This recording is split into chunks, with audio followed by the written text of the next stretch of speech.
Marcus Garvey disait, l'obstacle principal, les plus puissants. Marcus Garvey disait, l'obstacle principal à l'avancement et au progrès de la race noire, ce n'est pas le blanc. L'obstacle principal, ce n'est pas l'économie. Ce n'est pas la religion. Ce n'est pas la science. Ce n'est pas la diplomatie, l'architecture. L'obstacle principal, c'est le noir lui-même. Et pas n'importe quelle catégorie de noirs. Les noirs qu'il appelle The Traitors. Dans un chapitre magnifique. Il dit dans toutes les races, lorsqu'une race est dominée, ceux qui trahissent, ce sont les gens d'un couche sociale défavorisée qui, pour vivre, pour survivre, vont donner leur service à l'occupant. Dans la race noire, c'est les chefs qui trahissent. Donc le problème, c'est est-ce que ces chefs trahissent parce qu'ils sont noirs africains? Marcus Garvey dit non. Ils ne sont pas plus africains que moi. Parce que être africain, n'est pas le fait d'être né en Afrique. C'est le fait que l'Afrique soit née en toi.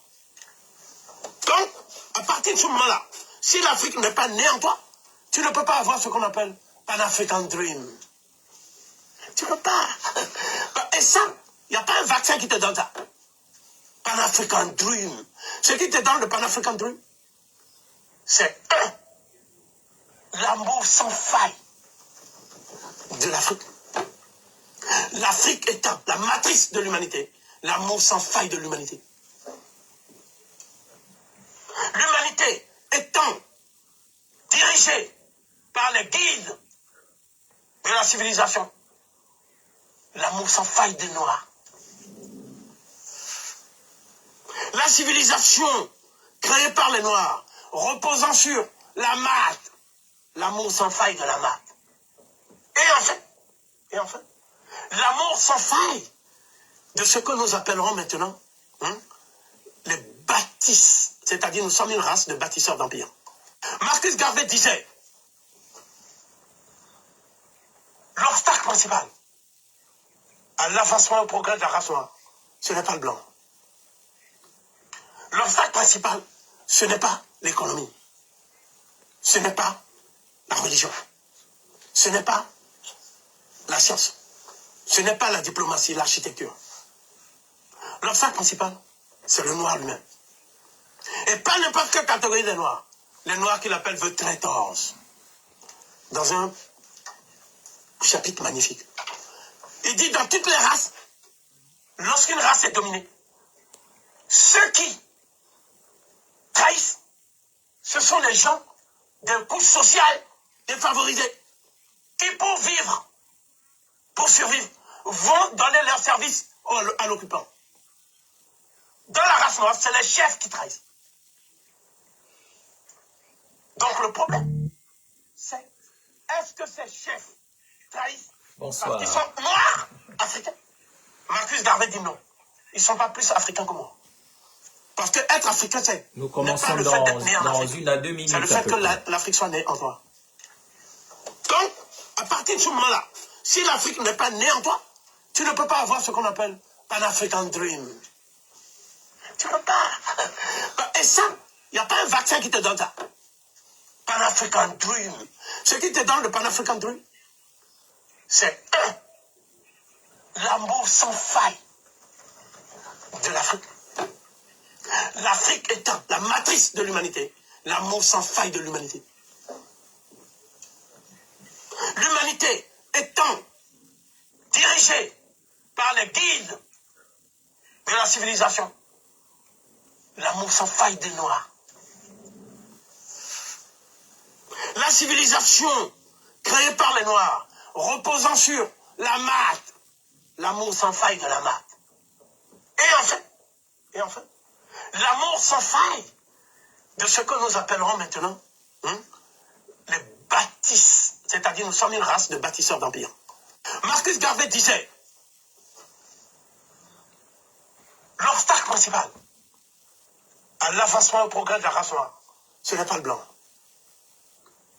L'obstacle principal, Ce n'est pas l'économie. Ici Ben Moubamba. Nous sommes aujourd'hui, très exactement, le 4 mars 2026.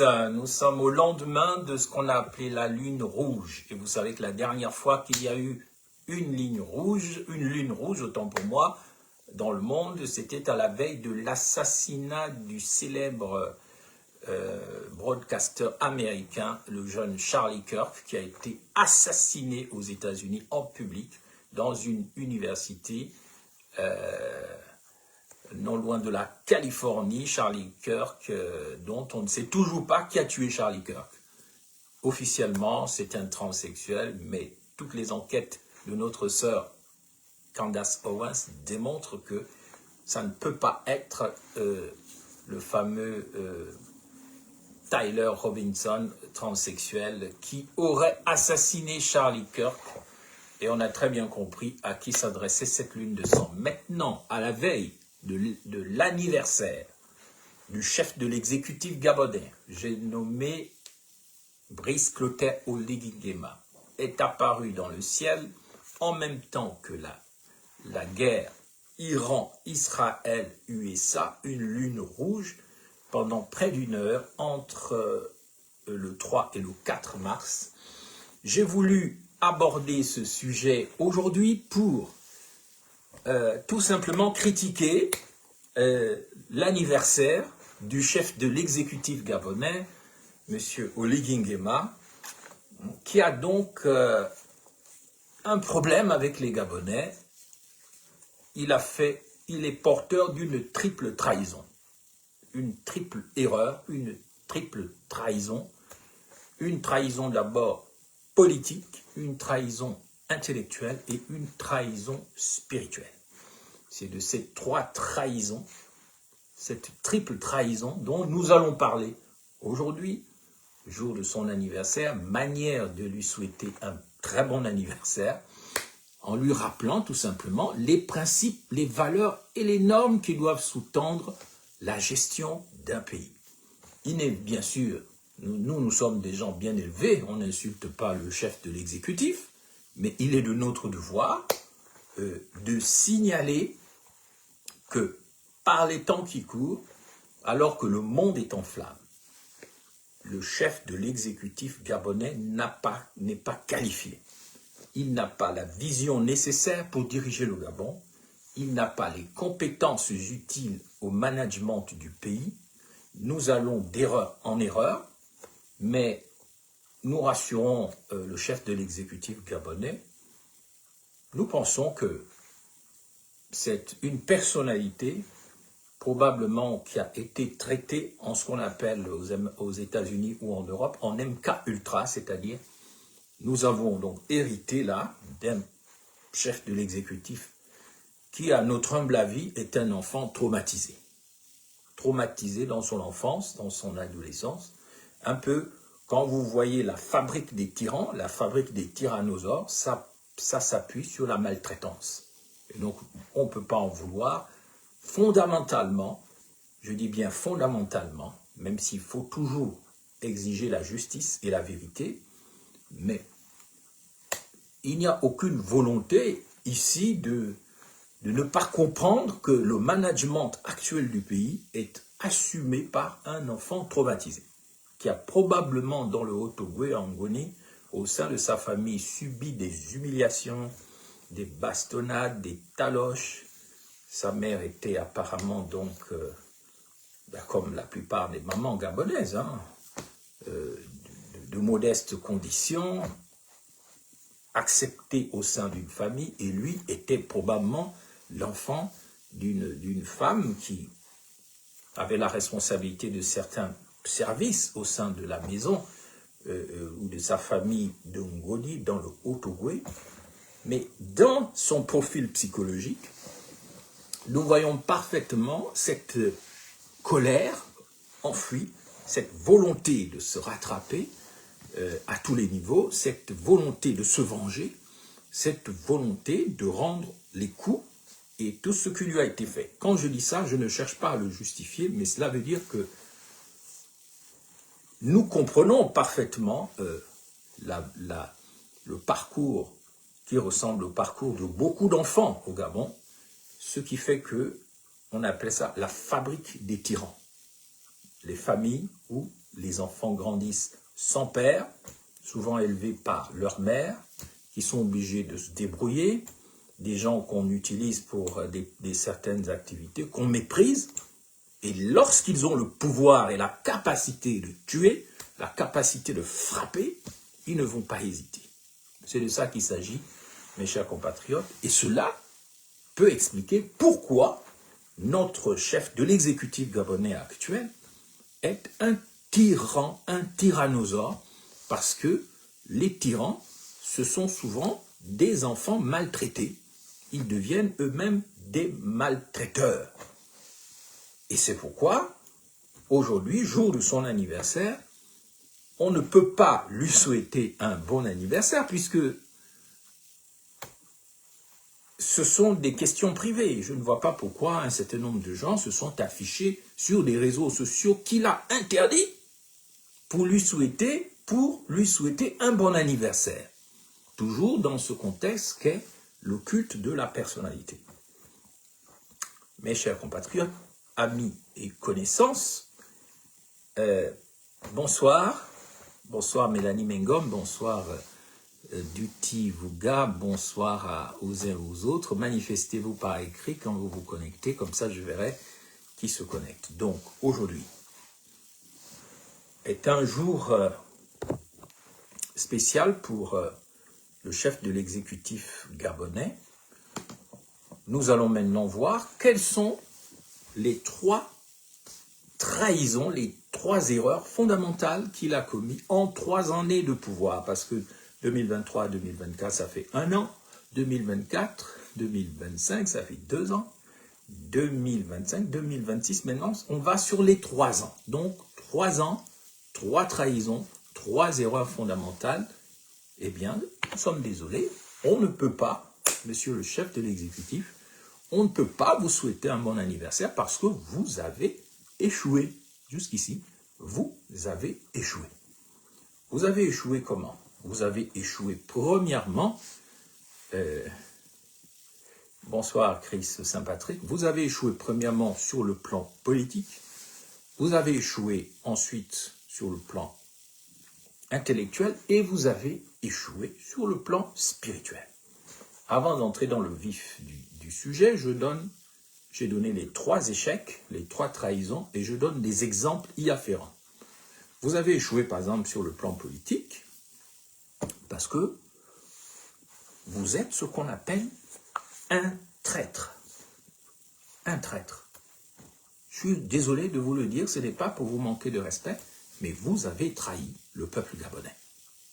Politiquement, que ce soit sur les affaires de Mbagné, sur l'affaire des réseaux sociaux, au-delà des questions du Hezbollah, du nazi et tout ça, nous savons maintenant précisément que vous ne pouvez pas couper les réseaux sociaux au Gabon si on ne vous en a pas donné l'ordre depuis l'Élysée. Et pourquoi on vous a donné l'ordre depuis l'Élysée? Mais parce que le patron de l'Élysée, encore une fois, vous a pris comme un test pour voir si on coupe les réseaux sociaux, on bloque un peu les réseaux sociaux en France et en Europe, comment les gens vont réagir. Voilà pourquoi vous ne craignez rien, vous êtes un traître. Désolé de vous le dire. Comme l'a dit tout à l'heure Marcus Garvey, qu'on citait avant le début de cette émission, le problème des Noirs, dans leur ensemble, c'est que les Noirs qui dirigent sont souvent des traîtres à leur nation, des traîtres à leur communauté. Et c'est ce qui explique le problème des Noirs. Le problème des Noirs, ce n'est pas l'économie, c'est pas la politique, c'est pas les Blancs même. C'est l'esprit de trahison. Trahir les siens. Trahir son pays. Trahir ses frères et ses sœurs. Trahir sa maison. Brûler sa maison pour être félicité par des gens qui ne sont pas des vôtres. Mais tant que vous avez le pouvoir, vous êtes content. Ça, c'est un exemple de la trahison politique, mais je vais développer. Vous avez trahi le peuple gabonais. vous êtes notre frère, vous êtes comme vous êtes, vous avez le droit d'être gabonais, mais ne refusez pas aux autres le droit d'être gabonais. Monsieur le chef de l'exécutif, vous avez trahi le peuple gabonais. Ça, c'est une première trahison, une trahison politique, et il y en a d'autres. Nous allons les développer. Deuxième trahison, vous avez trahi au plan intellectuel. Parce que vous avez démontré devant la face du monde que vous étiez incapable de définir les concepts de votre projet de société ou de votre vision du Gabon. C'est pour ça que vous avez créé un parti qui s'appelle l'Union des bâtisseurs UDB, dont on ne connaît pas le substrat intellectuel. Il n'est animé que par des arrivistes, des gens qui sont bêtes comme un Gabonais. Bêtes comme un Gabonais, entre guillemets, parce que moi je ne considère pas que bête comme un Gabonais, ce soit vrai. Mais comme c'est devenu une insulte, l'UDB, l'Union des bâtisseurs, c'est un exemple, prouve que vous n'avez pas de substrat, vous n'avez pas les briques conceptuelles, les briques de l'intelligence gabonaise pour dire nous construisons la maison du Gabon de telle manière, avec des concepts. Même votre patron, votre maître, Omar Bongo Ondimba, Albert Bernard Bongo, au moins quand il est arrivé, c'est quelqu'un qui n'avait pas fait les universités, mais il avait l'intelligence des hommes et des femmes proches de la nature. Donc, et il s'entourait, non pas des gens qui le flattaient comme quelqu'un qui n'est pas sûr de lui, un traumatisé, qu'on a tapé, taloché, il a toujours besoin d'admirateurs, de Kounabélis pour lui dire oui c'est toi le plus fort, Oligi, machin, oh yo yo yo, commando c'est toi, la mort est un réflexe, oh c'est toi le plus beau, c'est toi qui a, c'est toi, c'est toi, c'est toi. Parce que on reconnaît un vrai leader à la qualité des gens qui l'entourent. Un vrai leader se reconnaît à la qualité des gens qui l'entourent. S'il est entouré par des flatteurs, des lécheurs, c'est que c'est quelqu'un de traumatisé. S'il est entouré de gens qui ne le critiquent jamais, c'est que c'est quelqu'un qui est un dictateur. On paye les conseillers cher pour ne pas être d'accord avec le président ou le leader. C'est à ça que servent les conseillers et les partenaires, les gens avec qui vous travaillez. Ce n'est pas des gens qui vous disent toujours « oui, c'est vous le plus beau, c'est vous le plus fort » et qui passent leur temps à critiquer les autres. Un leader, la qualité d'un leader se reconnaît par la qualité de son entourage. Et souvent, il y a des gens, ils sont payés pour ne pas être d'accord avec le leader, afin qu'il ne se trompe pas. Mais vous avez échoué. Vous avez échoué intellectuellement. Deuxième échec, deuxième trahison. La triple trahison, elle est politique, elle est aussi intellectuelle. Vous êtes devenu tout simplement pire qu'un grand camarade, c'est-à-dire quelqu'un qui n'a pas de vision. Ça, c'est une trahison. Donc, au moins, Omar Bongo, Albert Bongo, quand il arrive, on connaît ses concepts. On peut être d'accord ou pas. Dialogue, tolérance, paix, bon, voilà, allez, emballer, c'est peser. Quel est le nom de la vision? La rénovation. La rénovation. La rénovation, c'est le concept de Albert Bernard Bongo. Il a essayé de renouveler, il a fait sur cette base les travaux qu'il a fait, les investissements structurants. Malgré cela, il était l'esclave, lui aussi, de la France-Afrique. Et à la fin de sa vie, il s'est rendu compte que les Français l'avaient trompé, il l'avaient empêché de développer le pays. Et il a dit, Dieu ne nous a pas donné le droit de faire du Gabon ce que nous sommes en train d'en faire. Voilà, il avait constaté qu'il n'avait pas pu. Mais intellectuellement, il faut reconnaître qu'il a tenté. Pourquoi? Mais parce qu'il s'est entouré de cerveaux. Il n'a pas considéré que les gens qui étaient plus intelligents que lui étaient ses ennemis. Il s'en est servi pour construire le Gabon de sa vision de la rénovation. C'est pourquoi on a vu autour de lui Yentutu Memane avec son progressisme démocratique concerté, ça ne veut rien dire. Mais ça remplissait la vision intellectuelle de la rénovation. On a vu les Mbouibouti, le ministre du pétrole qui a construit le Maïcha, le fameux hôtel qu'on lui a arraché après. Bon, tout ça, il y a plein de drames comme ça. On a eu des gassitards qui ont fait les Bogaïnes, on a vu mais plein de gens, des Alexandre Samba, et le Gabon du parti unique était tellement habité conceptuellement, intellectuellement, que ça n'a rien à voir avec la qualité actuelle. Les Africains numéro 1, les journalistes de l'époque, mais que des gens brillants. Les Terence Zoguet, les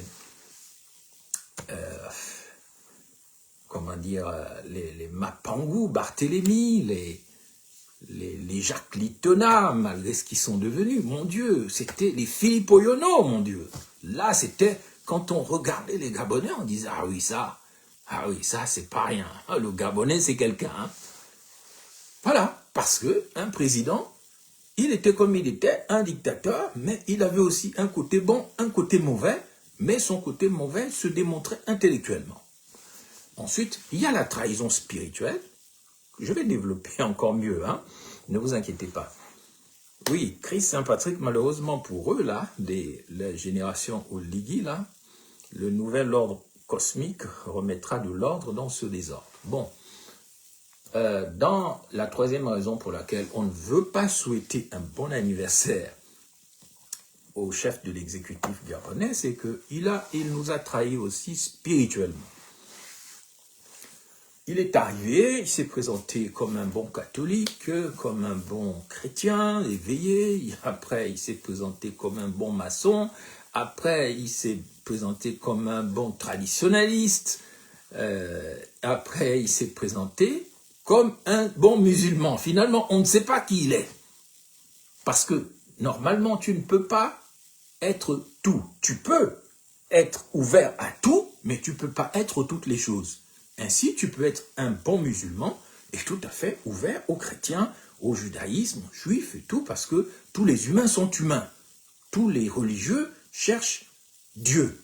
Et donc, cet amour que nous avons pour les dieux, nous l'exprimons différemment, mais tu ne peux pas manger à tous les râteliers. Tu peux être un chrétien comme moi, orthodoxe désormais, mais très ouvert sur toutes les religions et très intéressé par tous les temples. Mais tu ne peux pas aller avec un chapelet à l'église de Saint-Pierre, faire la chaîne d'union de prière avec les évêques catholiques, et puis après, rentrer à la mosquée d'Hassan II avec une tenue de musulman, un chapeau de musulman. Soit tu rentres modestement comme quelqu'un qui vient remercier les musulmans, leur dire qu'ils sont gabonais, que le président est avec tout le monde, mais tu ne joues pas la comédie. Ça, c'est une trahison spirituelle, du point de vue des religions officielles. Et il y a aussi une trahison spirituelle parce que sous ton management, la magie noire a continué. Celle qui consiste à se connecter avec des forces telluriques extrêmement dangereuses, les entités qu'on appelle du bas astral, ceux d'en bas en bas.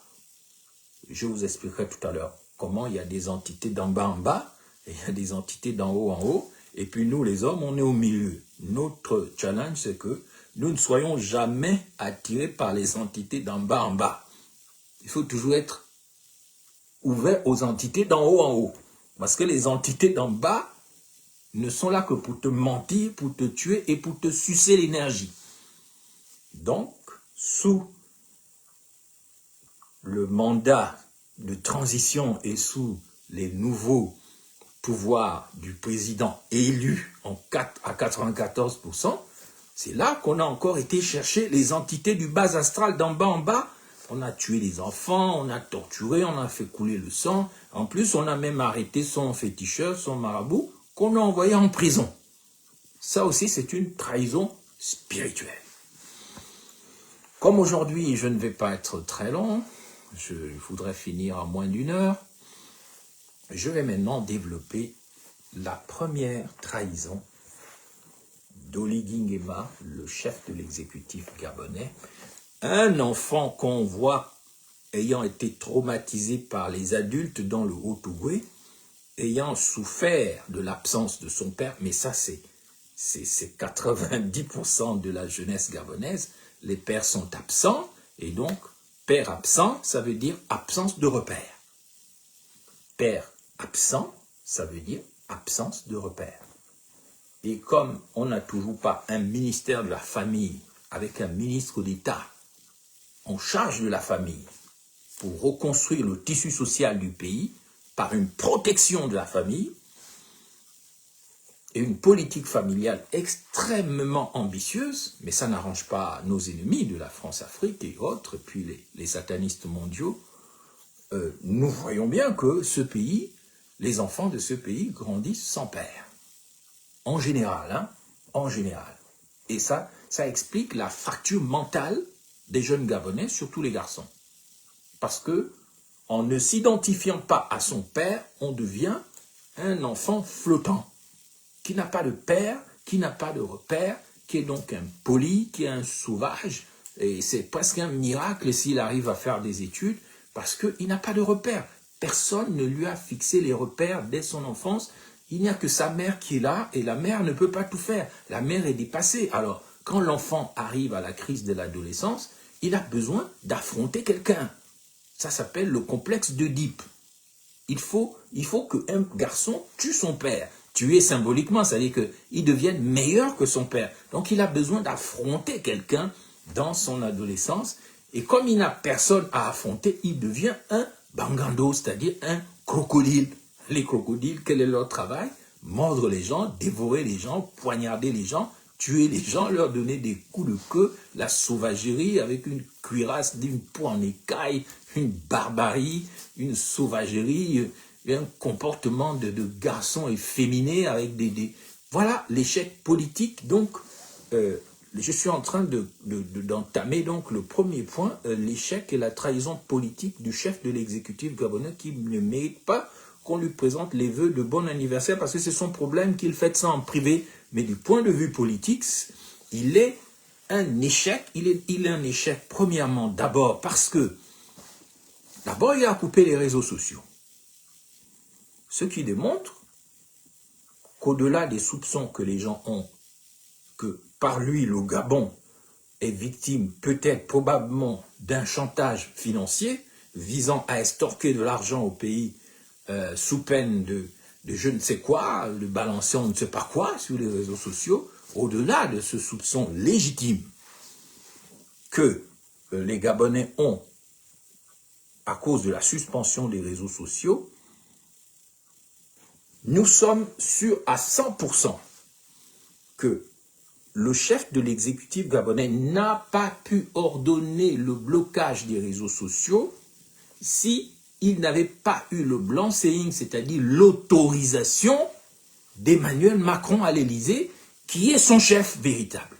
Parce que vous devez savoir que le chef de l'exécutif gabonais est le choix, premièrement, du président français actuel, Emmanuel Macron. Je le sais, pourquoi? Parce que je suis assez bien introduit dans certains milieux. Comment cela s'est passé? Pourquoi le chef de l'exécutif gabonais est quand même un traître? Il a reçu des ordres d'Emmanuel Macron lui disant ceci. On vous attaque, on vous fait des choses, bon, vous allez censurer les réseaux sociaux gabonais. Pourquoi? Parce que Emmanuel Macron est en conflit avec les GAFAM, c'est-à-dire les grands patrons de la technologie, comme Elon Musk, le patron de X, le patron de Twitter. Il est aussi en conflit avec Telegram. Il est en conflit avec Facebook, avec Instagram, et Emmanuel Macron voudrait suspendre ou censurer les réseaux. Mais il s'est dit, bon, on a essayé les trucs des coups d'État france-africains à partir du Gabon, ça a l'air d'avoir marché, on a continué ça au Tchad, même si le jeune Déby, maréchal Déby, est un peu pas très discipliné, mais c'est nous qui l'avons mis, c'est plutôt passé, le père est mort, une balle dans le dos, on a mis allez, petit Déby au pouvoir, il a fait l'orgueil, il a voulu aller chez les Chinois, les Russes, à l'AES, les gens de les pays de l'Alliance du Sahel n'ont pas voulu qu'ils viennent les espionner, donc ils l'ont gardé à la porte, et maintenant il revient vers la France-Afrique, parce qu'il est seul. Bon, ça marchait là-bas. Doumbouya, en Guinée-Conakry, on a fait, là aussi, ça a l'air d'avoir bien fonctionné. Allez, Biya qui a 100 ans maintenant au Cameroun. Bon, ça a plus ou moins fonctionné.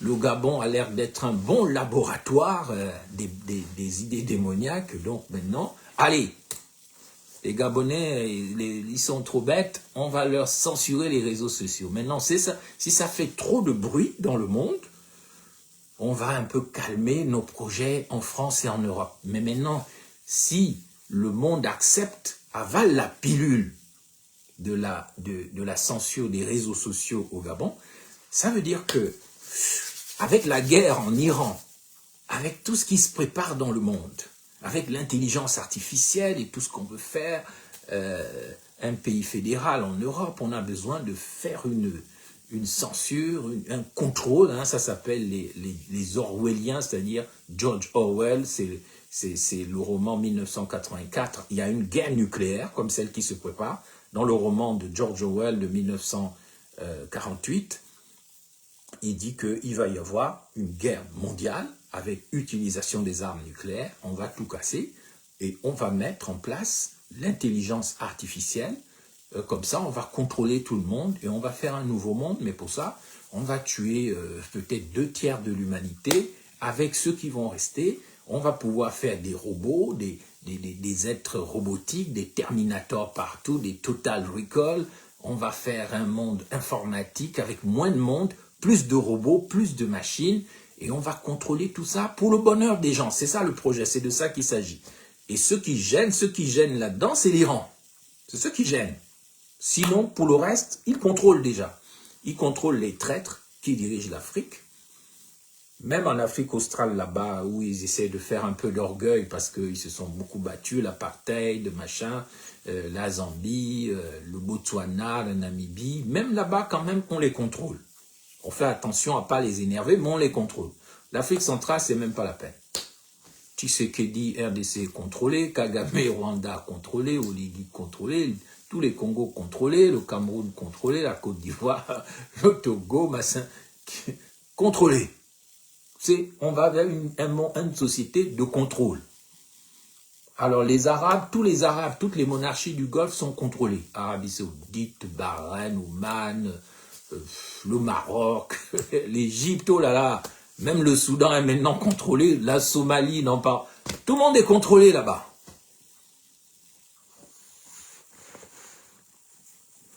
Quels sont les pays qui ne sont pas contrôlés? Vous avez la Chine, vous avez la Russie. Mais la Russie, eux aussi, ils aiment l'intelligence artificielle mal mauvais. Eux aussi, ils ne sont pas contre le contrôle. Ils sont contre le contrôle par les États-Unis et l'Europe. Mais si c'est pour eux, si c'est eux, ça va. J'ai vécu en Russie, vous le savez. Donc, je sais que quand tu sors dans la rue à Moscou, tout de suite, le contrôle te prend. Reconnaissance faciale et tout, machin. Même chez toi, quand tu es dans un hôtel, on te voit. Bon, alors là, la Chine, oh non, eux, c'est... Moi, je les aime bien, les Russes, les Chinois, mais dès que tu sors, tu passes, tu traverses tout, le feu rouge, allez, l'œil te voit déjà, l'IA, l'intelligence artificielle te voit dans tout ce que tu fais. Si tu as violé un feu rouge, on te voit. C'est allez, on t'enlève quelques points quelque part. Si tu as fait ceci, fait cela, on te voit. Reconnaissance faciale et tout, les empreintes digitales, on va vers une société du contrôle. Donc, pour ça, il faut arrêter la liberté sur les réseaux sociaux. Les réseaux sociaux ne doivent pas servir à la liberté des gens. C'est fait pour le contrôle. Mais comme les gens boudent en France et aux États-Unis, on fait un test au Gabon. Donc, ça, c'est une trahison du chef de l'exécutif gabonais parce que il a été mis là et il est obligé de respecter. Comment a-t-il été mis là, notre président, le chef de l'exécutif? Comment a-t-il été mis là? C'est très simple. Vous savez que j'étais le vice-premier ministre d'Ali Bongo. Tant que j'étais le vice-premier ministre d'Ali Bongo, on ne pouvait... Il y a des choses qui étaient impossibles au Gabon. Je dérangeais énormément de gens parce que je n'étais pas corrompu. Et parce qu'il y a des choses qu'ils essayaient de faire, mais quand j'étais là, ça les dérangeait. Ils ne pouvaient pas le faire. Donc ils ont dit, bon, Moubamba, avec l'accord de l'ambassade de France d'ailleurs, au Gabon, je le sais, bon, Moubamba, il faut l'enlever. Mais comment peut-on l'enlever? Mais c'est simple, ils se sont dit, mais ce gars il est un peu orgueilleux là, il aime trop se vanter, on va faire quelque chose. Au dialogue national, ils ont contacté des gens, donc il y a eu un grand complot. Maganga Moussavou, c'est mon parent, moi je l'aime bien, mais bon, il était dedans. Ndao, du parti des bâtisseurs, il était dedans. Billy Binzé, bien sûr. Oh. Qui va se négliger? Yves Fernand Manfoubi. Bref, ils étaient tout un groupe. Ils ont fait un plan. Ils ont dit, bon, comme Moubamba est très orgueilleux, je ne le suis pas, je fais semblant, parce que je ne veux pas qu'on me prenne pour ce que je ne suis pas. Je suis quelqu'un, et si tu viens me dire que je ne suis pas quelqu'un, je suis obligé de te dire que tu es qui? Ça te regarde en quoi? Tu me vaux? C'est toi qui me nourris? Non, c'est un jeu, c'est rien d'autre. Donc, ils se disent, Moubamba est tellement orgueilleux, voici le plan. On ne sait pas quel est l'accord qu'il a avec Ali Bongo, mais lors du remaniement ministériel, il est vice-premier ministre, on va lui rabaisser son orgueil. Allez, on va le redescendre ministre d'État. S'il accepte d'être ministre d'État, ça veut dire qu'il acceptera d'être ministre délégué. S'il accepte d'être ministre délégué, il finira conseiller. S'il accepte d'être conseiller, il finira balayeur, ou bien chauffeur, ou bien, je ne sais pas moi, concierge du ministre. Moi j'ai vu le plan, j'ai dit, ah bon, donc c'est ça le plan. Alors, lors d'une rencontre officielle, Ali Bongo prend sa voix de panthère lors d'une réunion. Il dit, parmi nous, il y a des gens qui parlent au dehors. La prochaine fois que quelqu'un va parler dehors, je vais le chasser, je vais le taper, je vais le bastonner. Enfin, vous voyez ce que je veux dire. Mais je savais qu'il s'adressait à moi. Et quand Ali Bongo prenait sa voix de dragon, de panthère, il parlait comme ça, comme un dragon.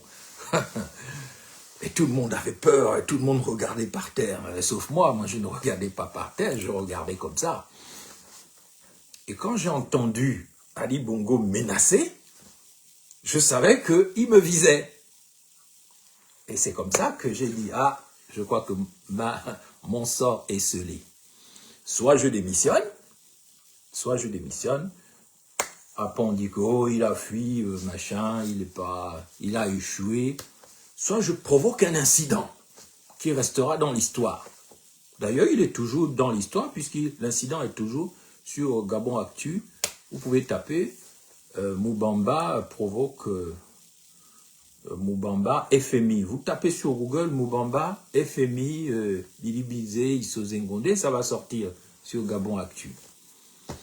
Donc, à partir du moment où Ali Bongo dit ça, mais moi, dès que je sors, je dis à ma femme, je m'apprête à faire quelque chose, mais je crois que ça va ouvrir les portes de l'enfer sous nos pieds. Est-ce que tu peux supporter? Le reste de sa réponse, c'est l'ordre de la vie privée, donc je n'en parle pas. C'est ainsi que je prends mon ordinateur, je vais sur ma page Facebook et j'écris un message violent, sanglant même, pour répondre à Ali Bongo quelque part. J'attaque Issoze-Ngonde. Et je sais ce qui va m'arriver après. J'attaque Issoze-Ngonde, et donc, Issoze-Ngonde et 7 ministres d'État, dont Billy Binzé et puis d'autres, vont voir Ali Bongo. Et pendant 2 heures, ils lui disent Moubamba a violé l'article 29 de la Constitution sur la solidarité gouvernementale. Il doit partir. Ali Bongo dit, mais il ne peut pas partir. Pourquoi? Non, moi, je ne suis pas d'accord. Non, Issoze-Ngonde, maintenant, Billy Binzé lui dit, tu dois dire au président que si Moubamba ne part pas, tu vas déposer ta démission. À ce moment-là, c'est Ali Bongo qui m'a raconté tout ça. À ce moment, oui, Issoze-Ngonde, le défunt, dit à Ali Bongo, Billy Binzé a dit que, non, il dit, Monsieur le Président, si Moubamba ne quitte pas mon gouvernement, donc il assume qu'il est le chef du gouvernement, moi je suis obligé de déposer mon tablier. À ce moment-là, Ali Bongo leur dit, bon, d'accord, il va partir, mais c'est vous-même qui allez annoncer son départ. Ce n'est pas le secrétaire général de la présidence. Manière de dire, moi je ne suis pas dedans. Parce qu'il connaît les conséquences futures de cet acte.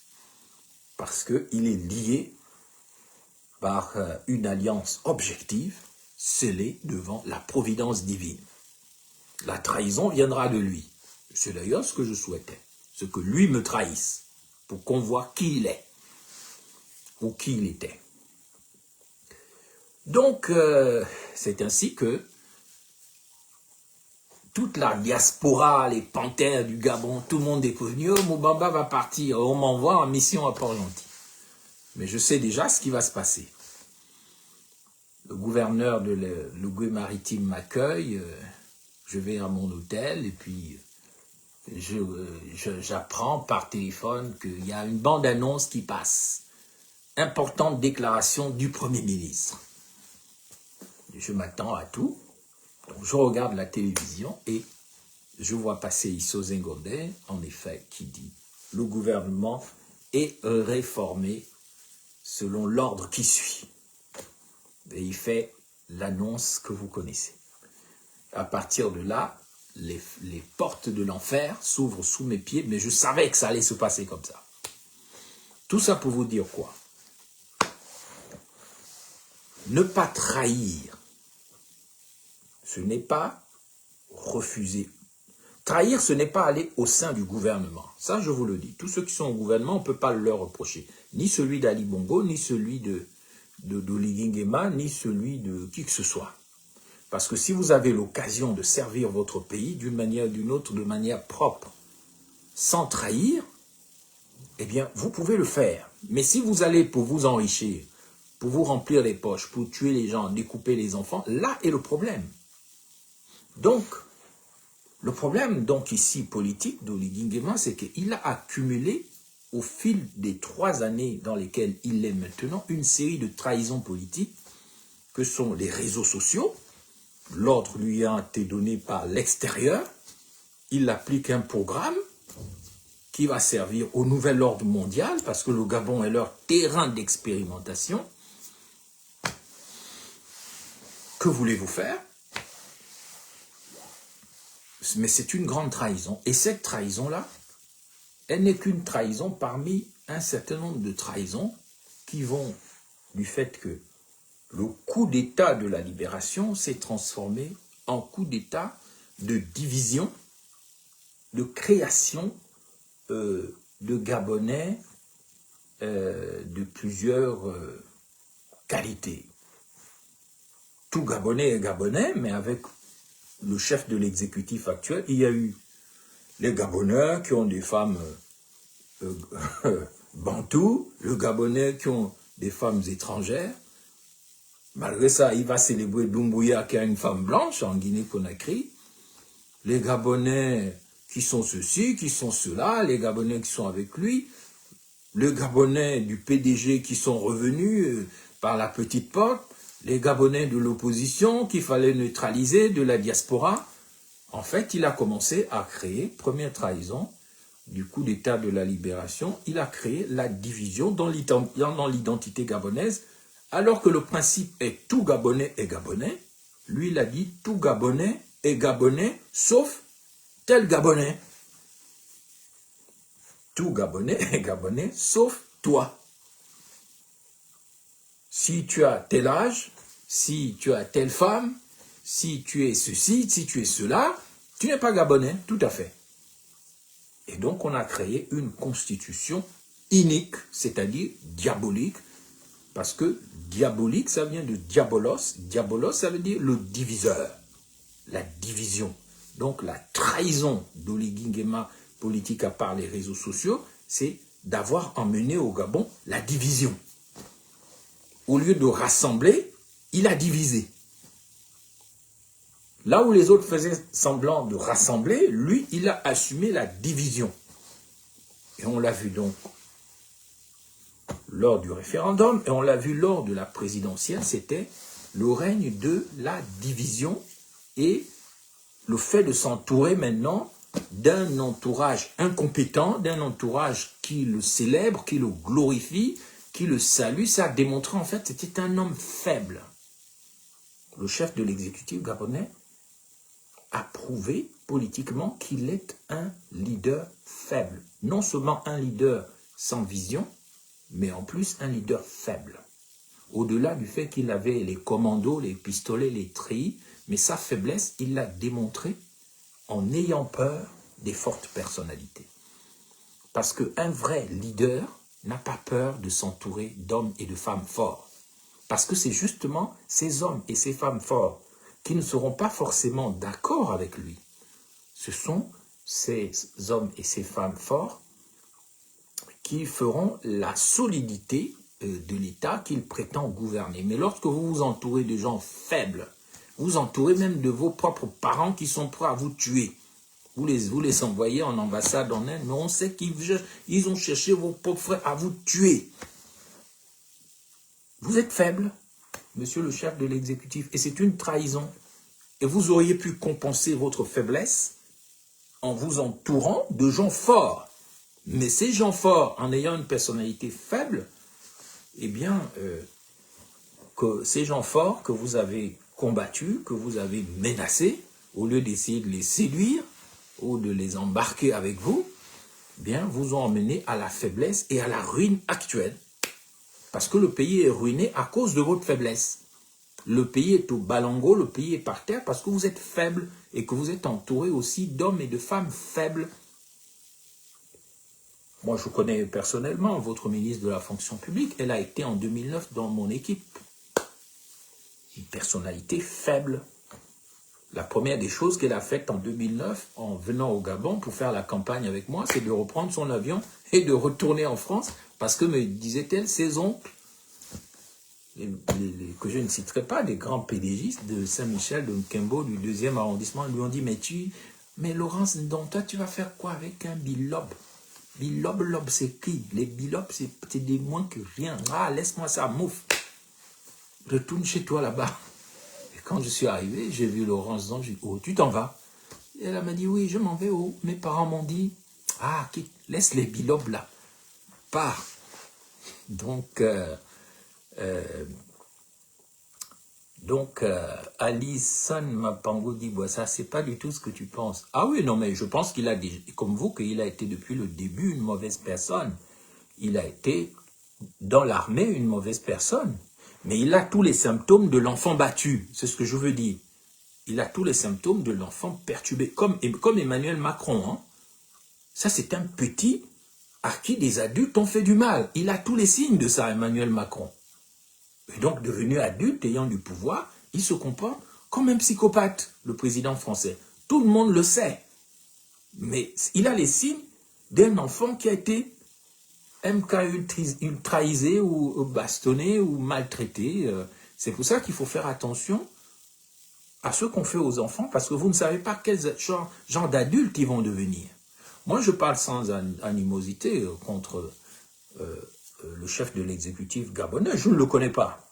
Lui me connaît, il m'a espionné depuis Dakar, même quand j'étais à Dakar, même quand j'étais au gouvernement, il manœuvrait. Hein. Vous avez vu tous les activistes qui faisaient des lives contre moi, ils faisaient partie des gens qui donnaient de l'argent avec Liban Soleiman, Billy Binze et puis d'autres. Allez, fais un live, tiens, 500 000 francs CFA, fais-moi un live contre Moubamba. C'est comme ça que ça marchait. Plus ce connard de Paé, là, à qui je filerai une bonne bastonnade quand je le verrai en temps voulu, à qui on donnait des 500 000 francs pour dessiner des dessins pornographiques me concernant. Je lui pardonne tous les dessins qu'il a fait sur moi.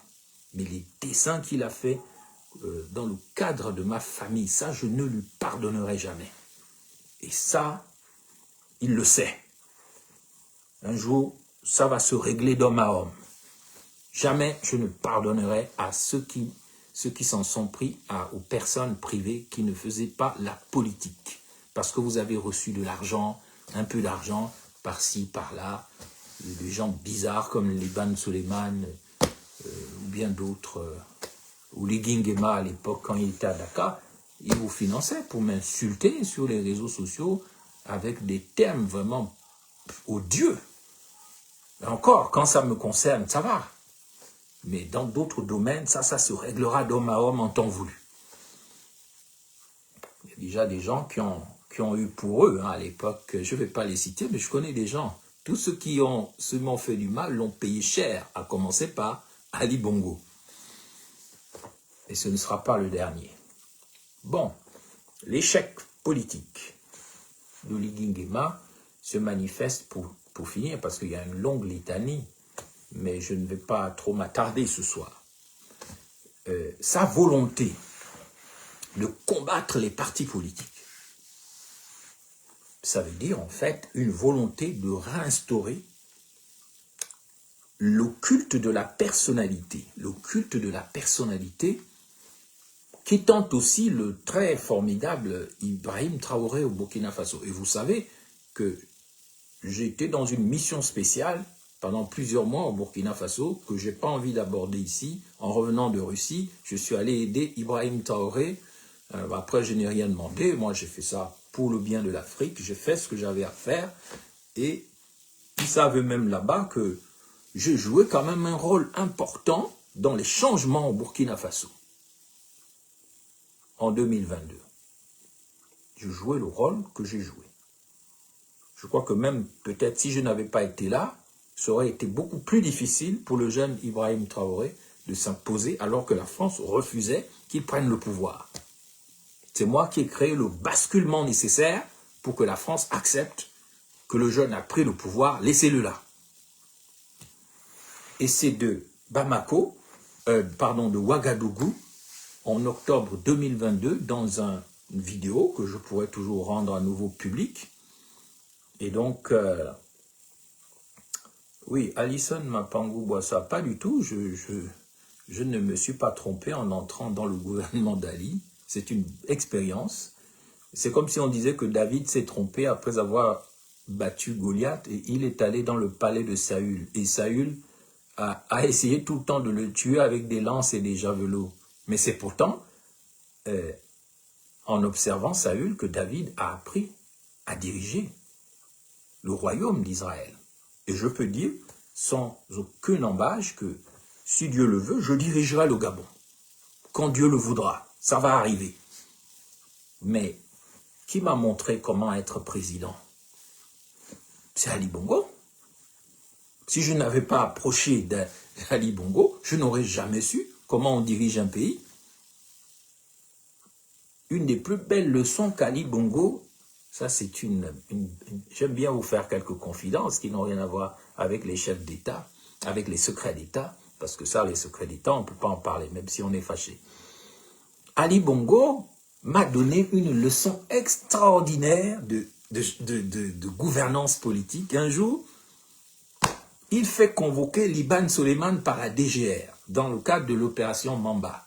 Et c'est moi qui lui ai donné l'idée de l'opération Mamba. Tant pis pour ceux qui ont été arrêtés, voilà, hein, bon, c'était comme ça. C'était pas encore, c'était l'opération Mamba en référence à un reptile. Donc, Ali Bongo avait comme ami son chef de cabinet qui était allé au plan stratégique Gabon émergent, Liban Soleiman, le Somalien gabonais, qui est maintenant au Rwanda. Alors, il fait convoquer Liban Soleiman par la DGR, parce qu'il le soupçonne de je ne sais quoi. Mais Ali Bongo veut me tester pour savoir si je suis prêt, à cause du pouvoir et du goût de ça, si je suis prêt à prendre les coups à sa place. C'est-à-dire qu'il va mentir. Il me convoque, il convoque Liban Soleiman, il convoque d'autres personnes. Et lors de notre petite réunion, il balance un mensonge pour me tester. Ah, j'ai dit, ah ouais. Là, j'ai dit, oui, là, je n'ai pas compris le jeu. Mais je n'ai pas regretté. Qu'est-ce qu'il va faire? Ali Bongo. Donc, Liban Soleiman arrive en boudant. Oui, on m'a convoqué à la DGR, je n'ai rien fait, je n'ai pas volé. Et puis, bonsoir Justy Vega. Je suis en train d'expliquer comment je ne regrette pas d'avoir approché Ali Bongo comme David a approché le roi Saül. Et c'est ce qui lui a permis d'apprendre à diriger. Parce que la gestion, ça ne s'apprend pas dans le quartier ou sur Facebook ou sur TikTok. Ça s'apprend là, à un moment, tu n'es plus un activiste, tu cherches à devenir un homme d'État. Et donc, une grande leçon que j'ai appris d'Ali Bongo, un exemple qui n'est pas un secret d'État, donc je peux en parler. Ali Bongo convoque Liban Suleiman après que Liban Suleiman ait été interrogé par la DGR. Les gens de la DGR qui m'écoutent savent de quoi je parle. Et ensuite, Ali Bongo me convoque. En fait, Ali Bongo a un plan. Il veut dire à Liban Suleiman que c'est moi qui l'ai envoyé à la DGR. Or, ce n'est pas moi. Et il veut voir si moi, je peux dire oui, c'est moi. C'est pas Ali, c'est moi qui t'ai envoyé. À ce moment-là, Ali Bongo va se dire oui, le Moubamba là, il est prêt à faire des choses pour moi, même à se sacrifier pour moi. Mais moi, je suis dans mon angélisme, dans ma pureté entre guillemets, dans mes idées d'activiste et de philosophe. Et quand Ali Bongo m'accuse devant Liban Suleiman d'avoir fait convoquer le pauvre Liban Suleiman par la DGA, mais moi je dis à Ali Bongo et à Liban Suleiman, moi je dis, ah non, ça c'est pas vrai, non, moi je n'ai pas fait convoquer Liban Suleiman par la DGR. À ce moment-là, je vois la grande déception d'Ali Bongo sur sa tête parce qu'il s'était dit, oh non, Moubamba, je ne peux pas lui faire confiance, il ne peut pas assumer du sale en mon nom. Or, là où je veux le mettre là, à la place de vice-président, parce que c'est ça le projet, il faut qu'il soit capable d'assumer du sale pour moi. Et donc, moi j'ai en effet refusé d'assumer. Et puis, à ce moment-là, j'ai compris, après, que je n'avais pas compris le jeu politique. Il fallait que je réagisse différemment. Vous voyez, ça, c'est des leçons politiques que vous ne pouvez pas apprendre en faisant les couillons ou les idiots utiles sur les réseaux sociaux. Ça s'apprend concrètement sur le terrain. Et c'est pour ça que vous voyez, moi, je n'attaque pas les gens qui sont entrés au gouvernement, que ce soit Maïs Moïsi ou Laurence Don. Je suis content qu'ils aient cette expérience. On espère juste qu'ils vont en tirer davantage. Maintenant, il y a l'autre, Alison Mapangou Boissa, qui dit « Tu as chassé les Gabonais dans les maisons à Kanda ». Oui, absolument, je les ai chassés et je n'ai aucun regret. Absolument pas. Parce que moi, je suis un poutinien. Je n'aime pas le désordre.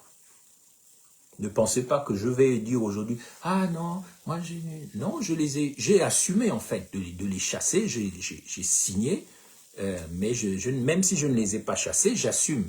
À savoir que Ali Bongo, encore une fois, a attendu que je sois en voyage à Singapour pour expulser les gens. Donc je n'étais pas là pour créer un mythe que j'ai chassé les gens. Mais j'assume ce acte parce que j'étais le ministre de l'Habitat. Pourquoi? Parce qu'à Akanda, les Turcs avaient construit des maisons, il y avait des gens qui étaient des ayants droit, et ils ont trouvé un jour que pendant la campagne de 2016, les Ali Akbar Onanga, les Togoéens surtout, avaient organisé des mafias à Kanda, et chacun avait pris les maisons, et commençait à les louer dans le désordre à des gens, et puis ces gens-là, ils payaient leur loyer à des mafias, surtout des mafias d'Altogoéens. Ils vendaient des maisons, ils se les distribuaient entre copains et coquins. En tant que ministre de l'Habitat, il faut agir en tant que ministre de l'Habitat. Voilà, tu ne dois pas agir en tant que pleureuse ou de non. Qu'est-ce qu'il faut faire? J'ai dit à Ali Bongo, au Premier ministre, que moi je vais régler ce problème. Point barre. Je n'aime pas le désordre. Et le jour, si je suis président, je vais lutter contre le sale et le désordre. Je n'aime pas ça. Voilà, parce que ça, c'est une vie de porc et de cochon. Quand chacun peut faire ce qu'il veut, quand il veut, où il veut, le but de la politique, c'est de gérer, c'est un art de se gérer autant que faire se peut, ce qui est possible et correctement dans l'intérêt de tous. Donc, j'ai normalisé les choses à Akanda. Les ayants droit ont récupéré leur maison. Les squatteurs qui étaient gérés par des mafias altogoviennes, je les ai mis, j'ai assumé, j'ai signé, mais la mise en, le chasser, la normalisation, je l'ai signé. Mais l'action de les chasser, je n'étais pas là. Donc, ils en ont profité, les Ali Akbar Onanga, du Haut-Togo, avec qui géraient les mafias aussi, ils en ont profité pour me discréditer, mais je m'en fous. Je m'en fous de ce qu'on dit. J'ai fait mon boulot, c'est-à-dire que j'ai normalisé. Et j'aurais voulu que ça ne se passe pas comme ça se passe. Vous savez, les trucs de Bikele, les maisons qu'Oligui Nguema a donné aux gens récemment, là, c'est moi qui les ai fait, ces maisons. C'est sous moi que ça s'est fait, ces maisons-là. Elles étaient totalement inoccupées, elles n'étaient pas finies, je les ai terminées. Pourquoi? Mais parce qu'on a réussi à enlever toutes les mafias qui étaient là et qui squattaient et qui louaient les maisons de l'État et les vendaient à des gens. Moi, je n'aime pas le désordre. Hein. Je suis à l'école russe, Poutine et tout. Je suis pour régler les choses correctement. Mais si c'est pour le désordre, allez faire ça avec d'autres hommes politiques. Moi, je n'encouragerai jamais le désordre. Je n'aime pas ça, je n'aime pas le sale, je n'aime pas les ordures et je n'aime pas le désordre. J'aime les principes, j'aime les valeurs, j'aime les normes et c'est ce qui me différencie de la classe politique gabonaise. La classe politique gabonaise, surtout celle qui est au pouvoir, elle aime le désordre, elle aime le sale, elle aime faire des choses dans les ténèbres, elle aime la corruption. Moi, je ne suis pas dedans. Et c'est une position que je vais tenir toujours. Donc, je vais conclure sur la trahison politique d'Oligui Nguema. Oui, il a fait des choses très très graves au plan politique parce qu'en fait, il a commencé à combattre les partis politiques jusqu'au point de prendre des dispositions légales où on va dire que, donc, Mwiti Nzamba, qui dirige le PGP, qui a souffert toute sa vie. Donc, toute cette souffrance n'a pas de valeur. S'il n'y a pas ceci, il n'y a pas cela, elle est finie, terminée, tu n'as plus de parti. Luc Bengonsi, il a été en prison, on l'a tabassé, il a été avec mon oncle Moubamba Nziengi, avec, voilà, tous ces gens-là qui étaient, mon propre oncle, le frère de mon père, Moubamba Nziengi. En tout cas, le cousin, c'est le frère. Donc, de quel droit ceux qui ont été en 1981 dans le Morena, à la gare routière pour demander le multipartisme, qui ont vécu des vies dures, qui ont créé leur parti, qui ont souffert, qui ont galéré. Donc toi, parce que tu as fait un coup d'état de la libération, donc tu as le droit de marcher sur la souffrance des gens qui, demain, après-demain, comme lui, Gaston Maïla, ne seront plus là, mais attends au moins que les gens meurent pour laisser leur parti peut-être décliner naturellement. Mais toi, tu viens, tu dis que non, ça ne compte pas, il faut détruire ça. Ça, c'est une trahison exceptionnelle qu'il faut vraiment arrêter au Gabon. Voilà. Donc, Alison Mapango insiste, quelles sont les familles logées? Écoute, tu emmerdes avec tes conneries parce que tout ça, il y a 10 ans que ça s'est passé, tu viens embêter les gens. Mais vous, les Gabonais, vous êtes bizarres parce que vous avez la mémoire sélective sur des trucs sans importance et votre présent, vous l'ignorez. Qu'est-ce que tu vas venir me parler des choses qui se sont passées il y a 10 ans, en 2017 hein, on est en 2026, tu ne peux pas assumer ton présent, tu ne peux pas te projeter dans le futur. Vous êtes toujours en train de ressasser parce que vous n'avez pas le courage de construire l'avenir et d'assumer votre présent. Tu es toujours là, ça s'est passé il y a 10 ans presque. C'est tout ce qui compte pour toi. Mais le présent, tu t'en fous. Donc, moi, je ne vais plus te répondre, désolé, ma Pangou Boissa, parce que ça, c'est le Gabonais. Il est capable de rester le cerveau coincé sur des trucs qui se sont passés vraiment en 1975, quand il était à peine né. Mais quand on lui dit invente l'avenir à partir de ton présent, il ne peut pas le faire. Donc, écoute, tu m'arrêtes avec ta distraction. Si tu veux rester bloqué il y a 10 ans, en 2017, c'est ton problème. Mais ne viens pas nous faire perdre du temps avec ça, ok? Merci. Je vais maintenant passer à la trahison intellectuelle et je ne vais pas mettre du temps là-dessus. J'ai dit que la trahison intellectuelle qui mérite qu'on ne souhaite pas un bon anniversaire à Mister, le chef de l'exécutif Oligui Nguema, Donc, Oligui Nguema a trahi intellectuellement. Pourquoi? Parce que il a fait un coup d'État de la libération. Il a menti d'abord. Il a dit il va rendre le pouvoir aux civils. Après avoir menti sur ce fait, il a récupéré une charte que moi-même j'avais rédigée. Il faut savoir qu'en l'an 2020 ou 2021, les gens de mon parti avaient été à une cérémonie organisée par le pasteur Ngoussi, il pourra le confirmer. Pendant cette cérémonie, mes représentants avaient proposé une charte pour la transition dès 2021, je crois. Et ça se passait donc devant Marcona et Sangui, devant Mike Joktan, devant Ngoussi. Bref, ils étaient là tous, la société civile. Et c'est là qu'ils ont entendu pour la première fois parler du projet de la transition gabonaise. Et j'ai non seulement rédigé une charte, et cette charte a été donnée à Ngoussi, Marcona, Mike Joktan. Elle a été distribuée. Et je crois que c'est à partir de là que cette charte est arrivée au service de contre-espionnage dirigé par le colonel Brice Clotaire Oligui Nguema. Je suis le théoricien de la transition. Je suis celui qui a théorisé la transition depuis 2021. Et bien avant, mais j'ai transmis une charte de la transition au pasteur Ngoussi, à Marcona et Sangui, à tous ces acteurs de la société civile, Georges Mpaga. Ils sont venus à ce forum de la société civile à l'église de Nazareth et ils ont lu le projet de la charte de la transition. Et à partir de là, comme moi je suis les conseils de Pierre Mamoudou qui dit il ne faut pas avoir l'orgueil du droit d'auteur, moi j'ai donné la charte de la transition à ces gens, mais je savais qu'elle allait circuler, puisque pour ma lettre ouverte de 2008-2009, elle avait aussi circulé.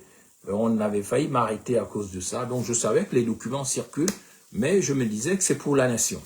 Donc, au forum du pasteur Ngoussi, nous partageons la charte de la transition, on est en 2021 je crois, et cette transition aboutit donc aux services spéciaux. Brice Clotaire Oligui Nguema a la charte, les militaires ont la charte. Je le sais puisque en octobre 2022, pendant le coup d'État d'Ibrahim Traoré à Ouagadougou, je suis présent et je fais une déclaration dans la rue.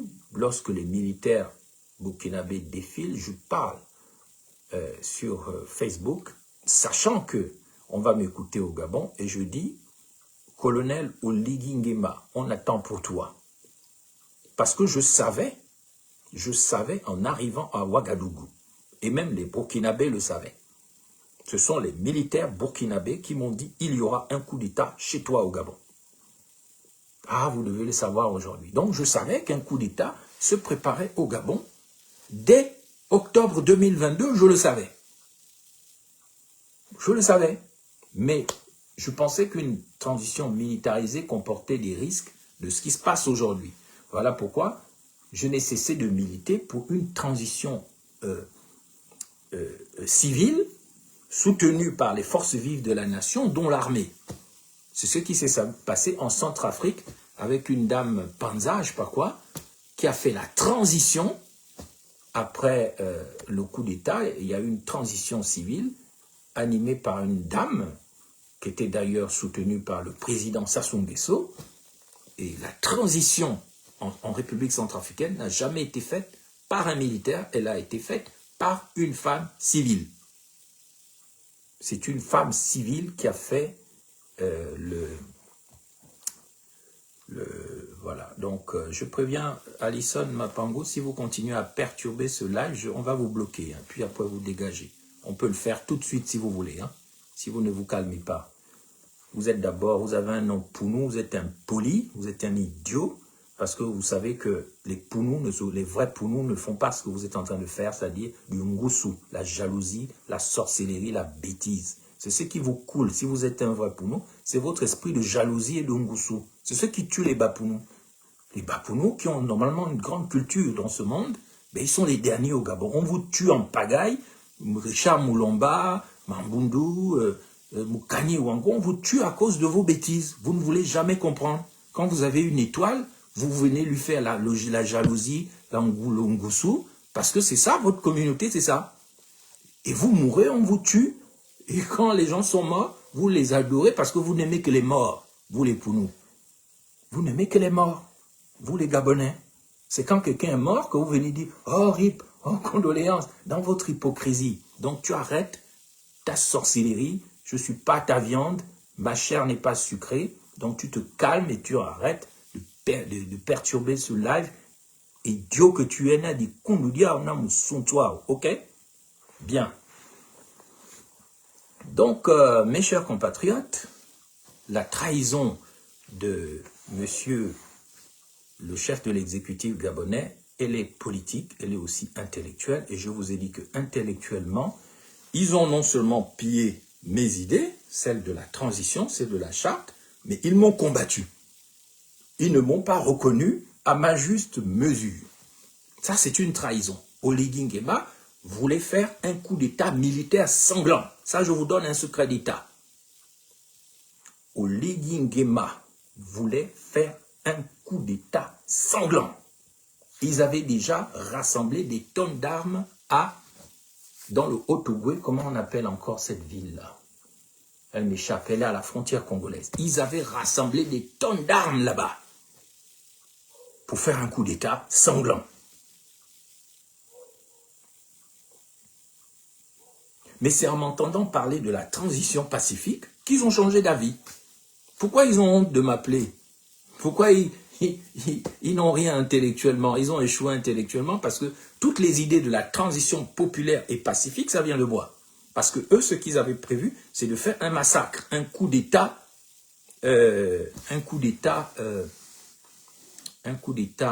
sanglant. Ils avaient entassé des armes et ce coup d'État était déjà prévu en 2016, vous devez le savoir, dans une opération que tous les services spéciaux du Gabon connaissent, ça s'appelle l'opération Zamata.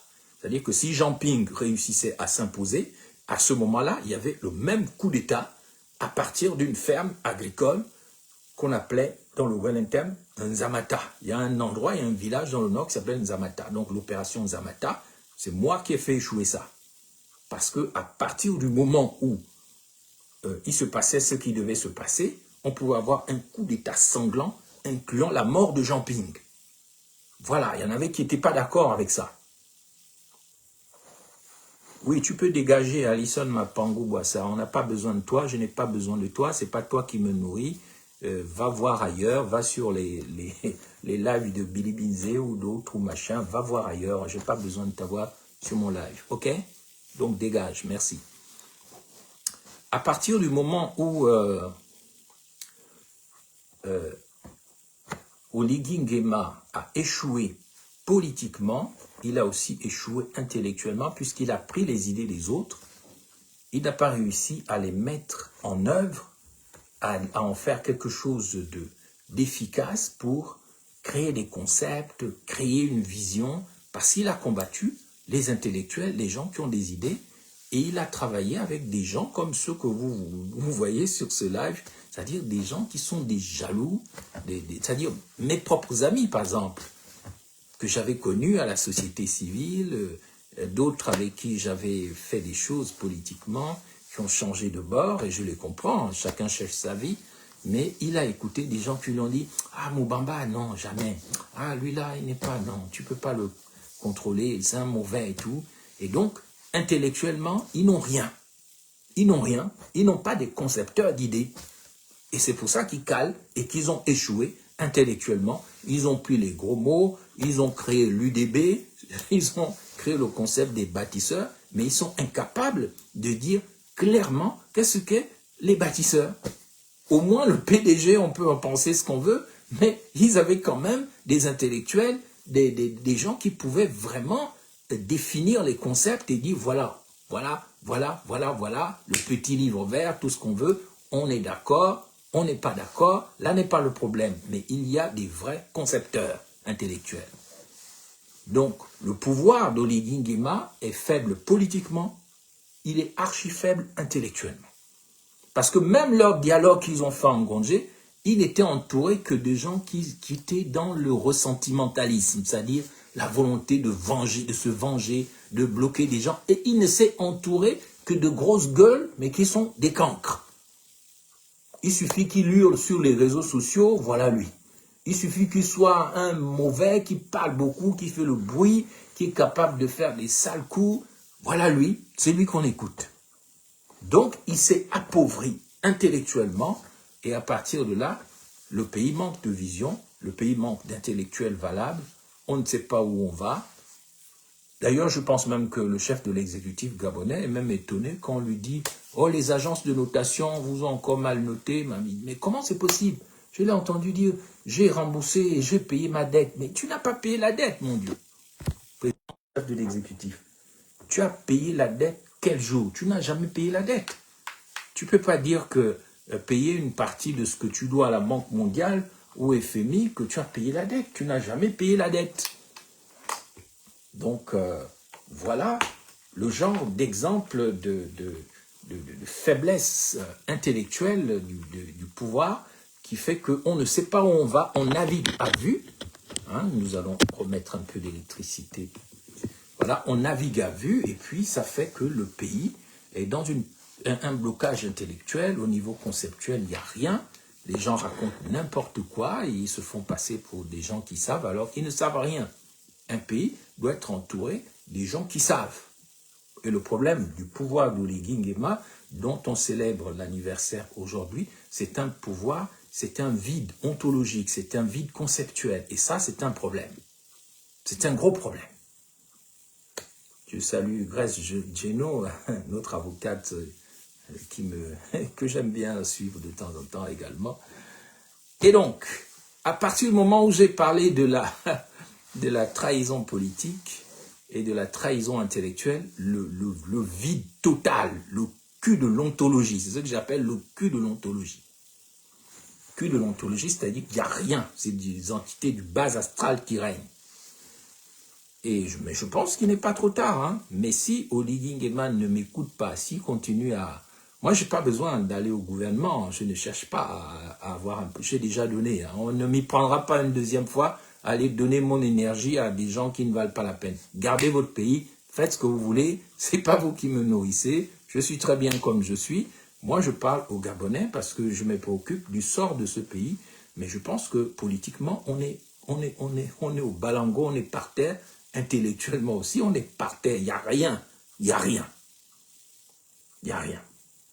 Je voyais même des gens comme Méré, au Trocadéro, voilà quelqu'un qui avait des concepts, des briques intellectuelles pour construire. Mais vous l'avez empoisonné, vous l'avez tué, je ne sais pas comment.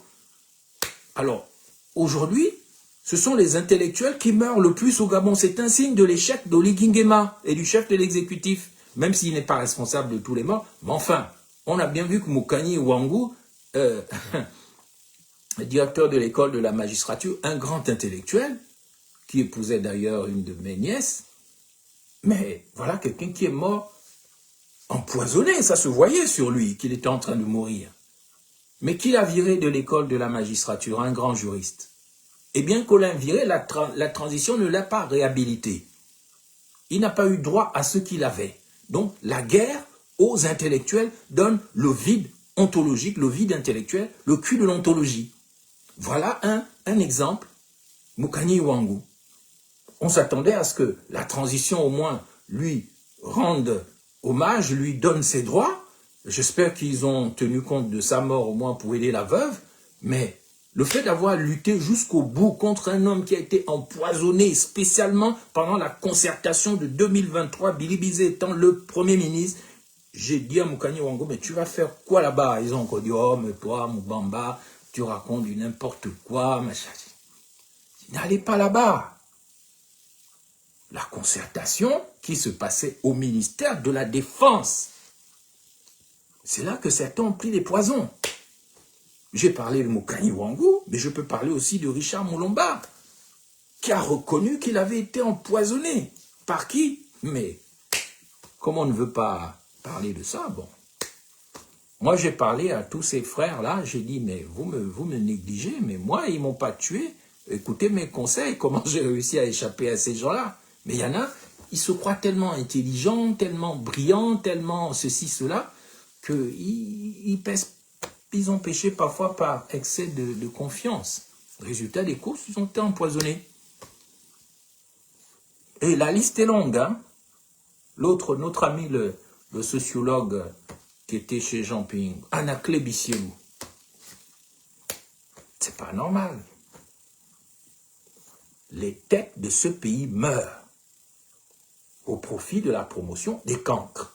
Voilà le signe de l'échec intellectuel du pouvoir du chef de l'exécutif actuel.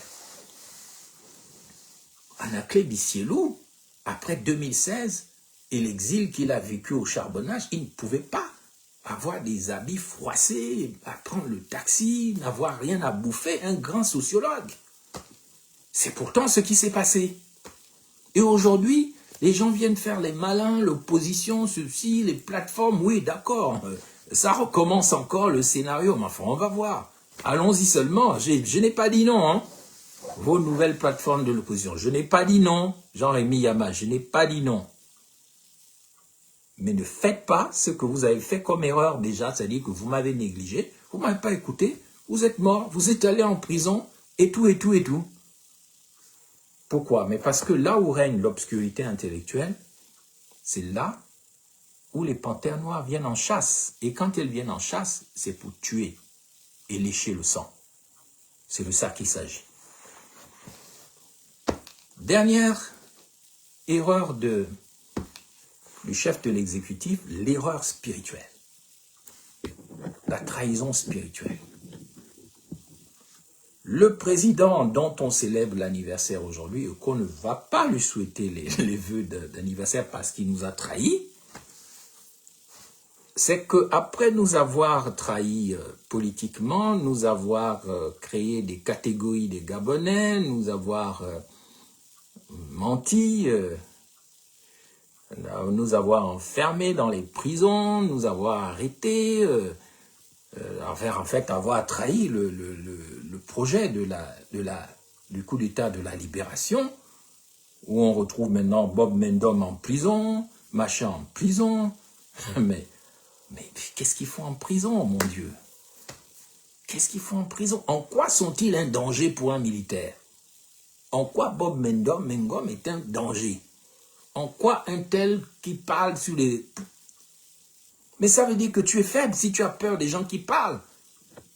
Parce que si tu étais un éléphant et que des petits singes, des petits ouistiti viennent faire du bruit sur l'arbre et font tomber des branches, des fruits sur ton dos, mais tu es un éléphant, tu es costaud, mais ça tombe, mais tu t'en fous. Tu traces ton chemin d'éléphant. Mais si l'éléphant se met à courir derrière le ouistiti en disant « Tu m'as tapé avec une mangue, tu vas voir ça, je vais t'écraser », mais l'éléphant va prouver que ce n'est pas un éléphant. C'est de ça qu'il s'agit en ce moment. On arrive maintenant à la trahison spirituelle. Le chef de l'exécutif gabonais actuel, joyeux non-anniversaire, monsieur le chef de l'exécutif,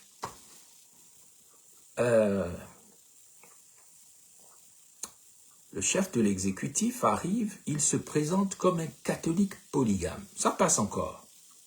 Moi, mon grand-père Boukinda Boumfoulou, le fondateur de Bandi Lumar-Mouabi, il avait 9 femmes. Donc, par principe, je ne suis pas contre la polygamie.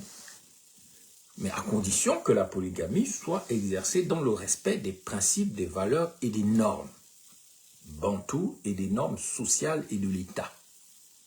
Quand tu es catholique et que tu veux être un bon catholique, là je vais être pragmatique, pas hypocrite. Tu as une femme et puis tu as des femmes non officielles. Mais tu n'officialises pas la polygamie en tant que catholique.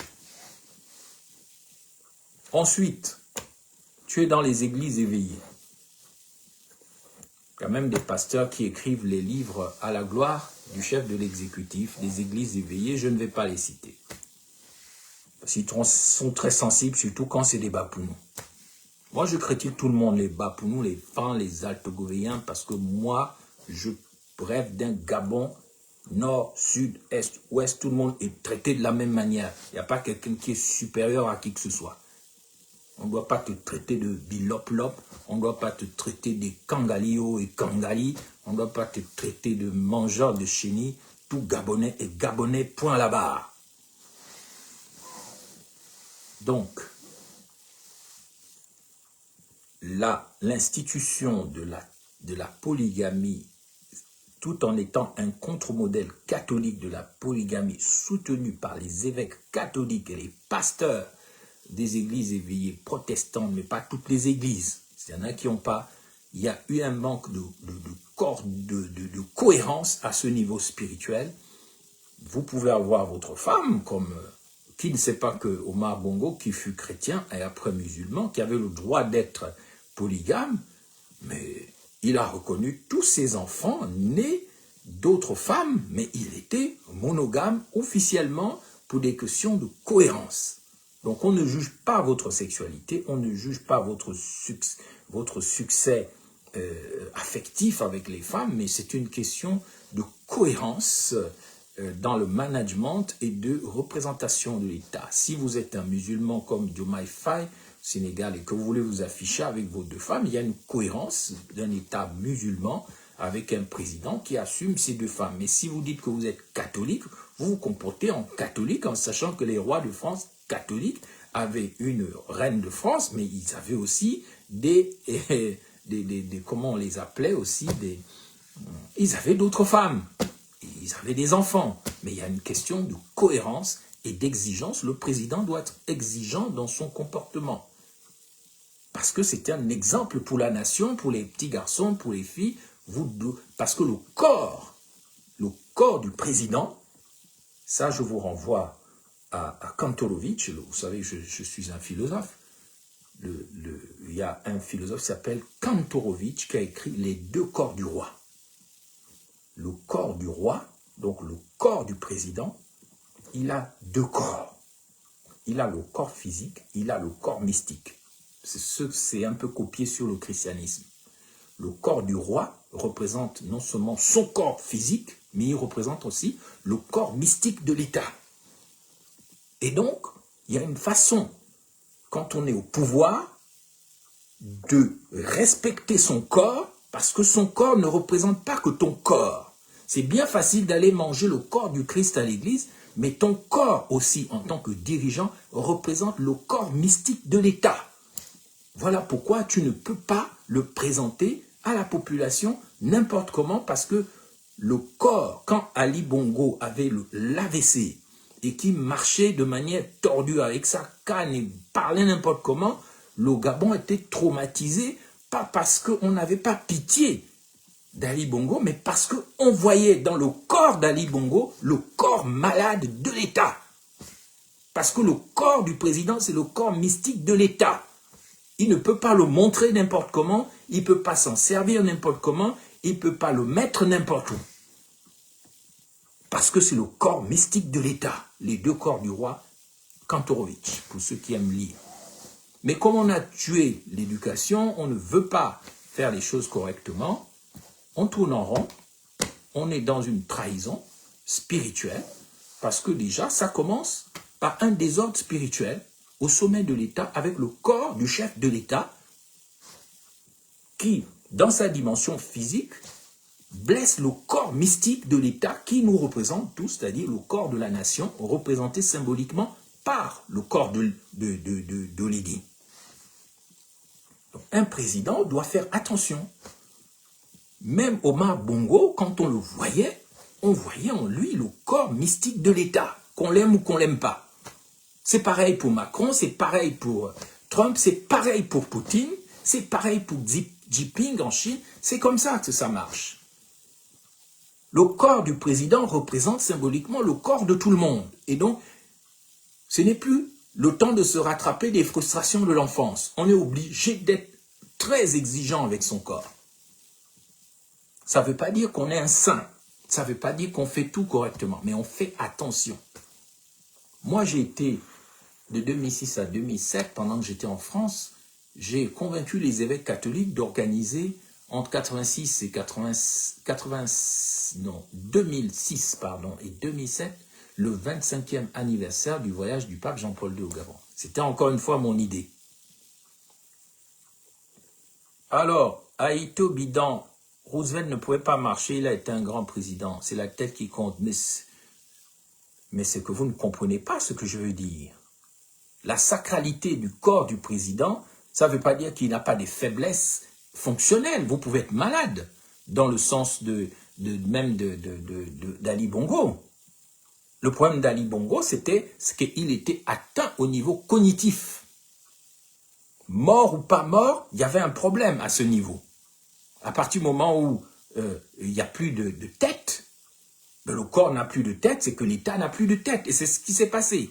Quant à Roosevelt, il était handicapé uniquement au niveau de ses jambes. Il était en fauteuil roulant, mais ça ne veut pas dire qu'un handicapé ne peut pas devenir président, dans la mesure où il a à sa disposition, et il n'y a rien d'infamant à être handicapé. Mais si un président vient montrer son pénis aux gens, c'est quelque chose qui atteint le corps de la nation. Si un président n'est pas exigeant envers lui-même, à ne pas aller prendre le risque de multiplier certaines aventures où l'État pourrait être exposé, en quoi Roosevelt a-t-il exposé l'État américain parce qu'il était en fauteuil roulant? Mais je crains que le chef de l'exécutif expose son corps à des choses qui sont préjudiciables pour l'État de la nation gabonaise ou de l'État-nation du Gabon. Et je pense que tout le monde en est conscient. De même, il y a des choses que quand on est président ou qu'on aspire à être président, on ne fait pas avec son corps, surtout en public.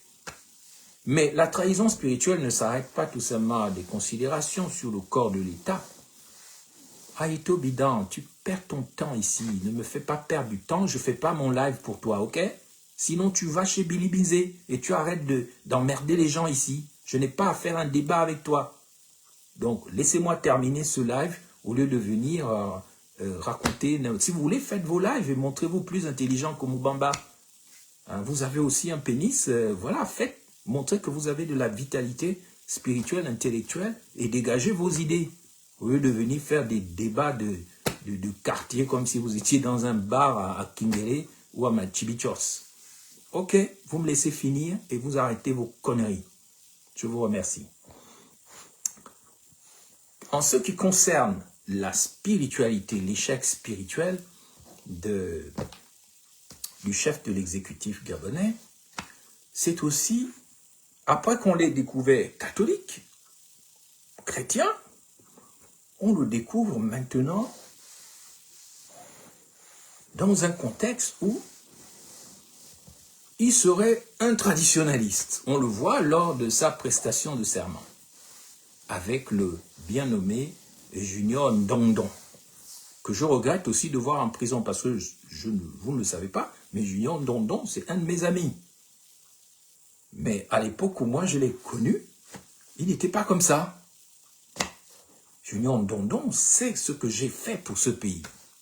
Il a été la courroie de transmission de beaucoup de choses essentielles pour le Gabon, sur lesquelles dont je ne vais pas parler maintenant. Mais il n'a pas sa place en prison, il a fait des erreurs, il a été chassé du PDG, il a été avec Akron Bessi, avec Liban Soleiman, et ensuite on l'a viré. Après, il a essayé de rebondir comme porte-parole du PDG, on l'a encore viré. Il s'est dit, bon, je vais rebondir comme Ganga, comme le féticheur, mais c'est des choses qu'il n'aurait pas dû faire parce que c'était un garçon extrêmement intelligent. Quand j'ai commencé à le voir faire ce qu'il était en train de faire, je lui ai dit par WhatsApp, tu es en train de déconner, Junior, c'est du n'importe quoi ce que tu fais, tu vas mal finir. Il a commencé à se fâcher, à dire que oui, moi je fais mes trucs, vous ne venez pas me soutenir. J'ai dit, mais je vais te soutenir en quoi? C'est des conneries ce que tu es en train de faire. Et ce qui est arrivé est arrivé. C'est des conneries ce qu'il a fait. Aller faire des cérémonies pour le chef de l'exécutif actuel devant des délégations venues du monde entier, alors qu'il n'est rien spirituellement. Il n'est rien. Si alors Junior Ndong est quelque chose spirituellement, donc moi je suis un pape. Et c'est ce que je lui ai dit. Hein.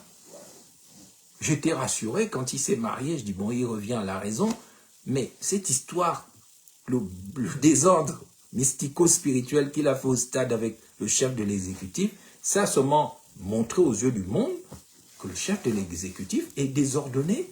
C'est une trahison encore qu'il a fait. Soit tu es catholique, chrétien, machin, bon, même la polygamie on peut accepter. Aïto Bidan, mais casse-toi, je n'en ai rien à foutre de ce que tu racontes. Tu n'as pas le niveau que j'ai. On ne sait même pas si tu as fait l'école. Qu'est-ce que tu racontes? Tu sais à qui tu parles? Tu sais où j'ai été, moi? Où tu n'iras jamais, même en rêve. Procure-toi un passeport, sors déjà un peu de ton Boranto, ta prison, ton gros bouquet là où tu es enfermé, où tu ne sortiras jamais si tu ne veux pas écouter des gens comme moi. Si tu as vraiment un vrai niveau, oui, je t'insulte. Même si je suis bidocteur, je t'insulte parce que tu es un imbécile heureux qui vient me faire perdre du temps. Voilà, c'est tout. Je n'ai pas de temps avec des gens comme vous parce que I know who I am. Moi, je sais qui je suis. Il y a des endroits que tu ne pourras jamais voir. Tu ne pourras jamais rentrer au Kremlin. Moi, je suis rentré au Kremlin. Toi, tu es rentré au Kremlin. Allez, casse-toi. Donc, je finis mon discours sur la trahison spirituelle de notre chef de l'exécutif actuel. Il a trahi au niveau de son christianisme. Il a trahi au niveau de sa prétention traditionnaliste avec quelqu'un qu'il a mis en prison par la suite. Ce qui n'est pas cohérent. Et je ne parle même pas de toutes les disparitions bizarres. Oui, je suis grossier et j'en suis fier parce que c'est ce que tu mérites. Et tu sais pourquoi? Parce qu'on parle aux sages en sages dans la Bible. Et on parle aux imbéciles en imbécilité. Et tu es un imbécile. Donc, je te parle selon le langage que tu mérites. Si tu étais sage, je te parlerais en sage. Mais comme tu es un idiot, je te parle avec des idioties. Oh, ok? Bon. Mes chers compatriotes, je vais donc aller à la fin de ce live. Et ça m'amuse d'ailleurs de remettre à leur place des imbéciles heureux qui perdent leur temps sur les réseaux sociaux et qui n'ont jamais rien fait de leur vie et qui n'en feront jamais rien parce qu'ils ne veulent pas comprendre ce qu'ils savent. Mes chers compatriotes, la dernière erreur spirituelle d'Oligui Nguema, elle s'est manifestée notamment par la permanence des crimes rituels. Des enfants ont disparu. On a entendu dire que Rinaldi, qui a été enlevé dans le Wellington là-bas chez Bidan, il a été enlevé. Silence de mort. On a dit que l'enfant est en Guinée équatoriale. Aucune commission rogatoire internationale, je crois qu'il y a une juriste parmi vous, Grace Cheno, de tel cas, on dit l'enfant est là-bas avec un membre du gouvernement de la Guinée équatoriale. Aucune commission rogatoire. Pas de procureur pour dire allons enquêter là-bas. Et ça prouve donc que les mêmes erreurs spirituelles d'avant, elles ont continué sous le chef de l'exécutif actuel. C'est de ça qu'il s'agit. Donc, le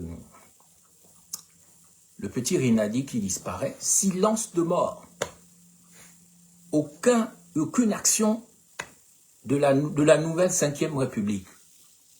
La 5e République est qu'une pure connerie politique. Je reviens sur le plan politique, mais c'est spirituel aussi.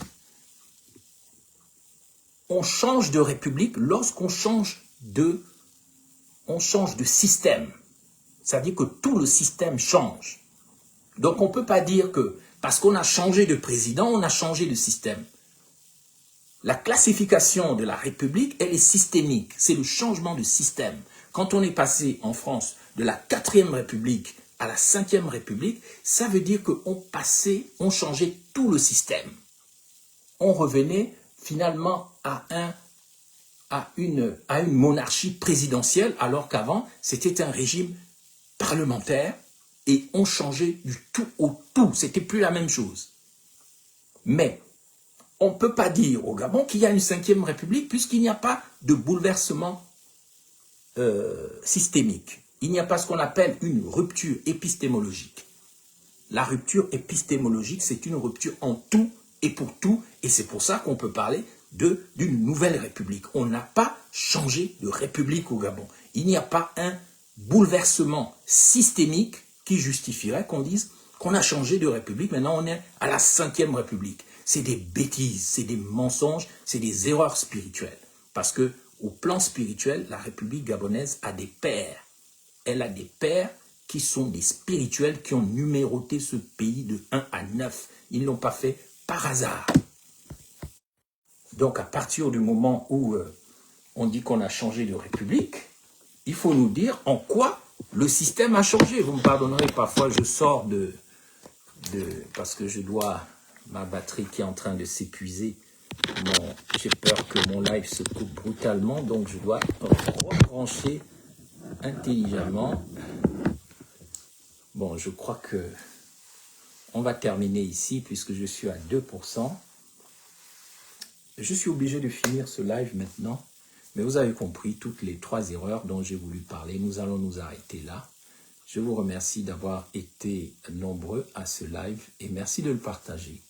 Et pour que la République gabonaise soit sauvée des ardeurs, des erreurs de celui-là qui nous pousse les uns à la folie et les autres à l'ennui. Bonne soirée et que Dieu vous bénisse. Tous ensemble vers le Gabon d'après. Bonsoir.